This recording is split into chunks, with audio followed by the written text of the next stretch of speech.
Okay, Assalamualaikum warahmatullahi wabarakatuh. My name is Muhammad Aurel Akbar. My registration number is A1M218053, and today I'm going to tell about social skill. Okay, without further ado, let me start. Social skill. In cooperative learning teams, there are likely two reasons why it could be failing. Where the first one is the member lack of will to work together. The reason why the lack of will to work together is probably because they don't know who each other are. This of course can be easily overcome throughout team building. Next is the member lack of skill to work together. The reason why is probably because the lack of skill known as social skill. Social skills such as accepting decisions, grading others, active listening, helping, etc. Okay, the reason why the lack of it because probably nothing in the traditional curriculum teach this kind of social skill. Of course, this can be overcome by development of social skills. Okay, next slide is social skill development. Okay, in order to develop the social skill for successful comparative learning teams, there are 5 ways, which are structures and structuring, roles and gambit, modeling, reinforcement, reflection, and planning. Okay, we're gonna take a look each part that contribute with the development of social skill and elaborate it starting from structures and structuring. Many structures have social skill built into their step. It means that in every structure that the teacher uses toward the student or learners, there's social skill that is being promoted. Next is each structure teaches its own social skill. It means that there are a variety of structures out there that the teacher can use. Each of structure promote or develop different type of social skill. Here we can see below structure that develop or promote social skill, like social skill thinking can be developed through structures talking to. Okay, all of these of social skill developed by different cognitive structures. Okay, in short, by using cooperative structures, we can improve academics and simultaneously deliver rich social skill curriculum. Okay, next in the list for fostering social skill development is roles and gambit. Role is an assigned action or task needed to be fulfilled. It means that in the cooperative learning teams, there are roles for them in order to facilitate and enhance teamwork. While gambit is what students say or do to fulfill the roles. Like if you have a role, an example would be keeper. The gambit expression is Sela, thank you for sharing your opinion. Let us hear what Pong has to say. If you don't know what gambit is like expression verbally or non-verbal. Roles and gambit represent a powerful approach to develop social skill. The reason why is because as students fulfill the roles, they are practicing social skill.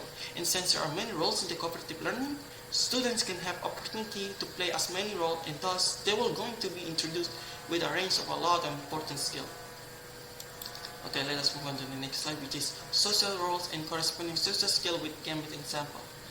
Here we can see the table that there are numerous roles with social skill that can be developed.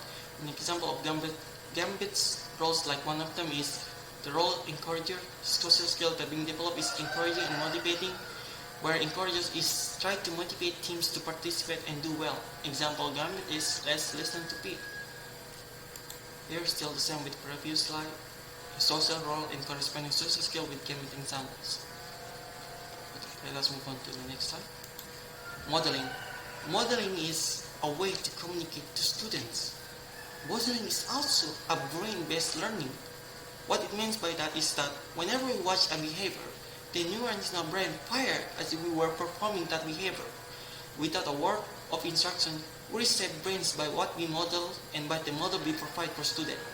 What it means by behavior, like I said before, is like when a student sees another student smile and congratulates her partner with high five, the same neurons fire in the brain of the other student watching it, as if the student were also smiling and giving high five. Of course, there are many ways to create this imagery for students or behavior for this student. Like the first one is teacher modeling, model groups, student models, role plays, and simulation. Okay. Next slide is reinforcement.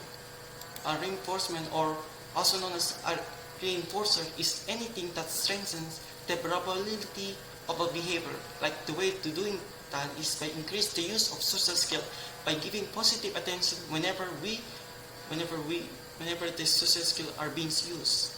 In the cooperative classroom, we strive to create a positive learning environment. Of course, to achieve this is by using a positive reinforcement. Using a positive reinforcement create a more positive learning environment. Only use positive reinforcement liberally, means a lot of times, and negative reinforcement and punishment sparingly a few times in the class. Okay. Classroom reinforcement and punishment. Positive reinforcement can be broken down into three categories, which are intrinsic reward, intangible intrinsic reward, and tangible intrinsic reward. All of this positive reinforcement is giving students something like feeling of pride, verbal praise, or grades. While negative reinforcement is taking things that students don't like. Example will be homework, test, quiz, and many more. While punishment is giving students that they don't like, such as warnings, public embarrassment, and yelling, and etc. Okay. Lastly is reflection and planning. Reflection and planning are two related processes. The reason why it called like that because reflection is looking back and planning is looking forward. Reflection and planning as a package are among the most powerful strategies for fostering social skill. The reason why is because it engages students in ongoing self-improvement process. Here we can see types of reflection and planning like reflection questions, team self-monitoring, teacher observations, the teammate process, class observer, team observer, reflection review, and planning. Okay, thank you for listening to my presentation, and I'm closing this by saying wabillahi taufiq wal hidayah. Wassalamualaikum warahmatullahi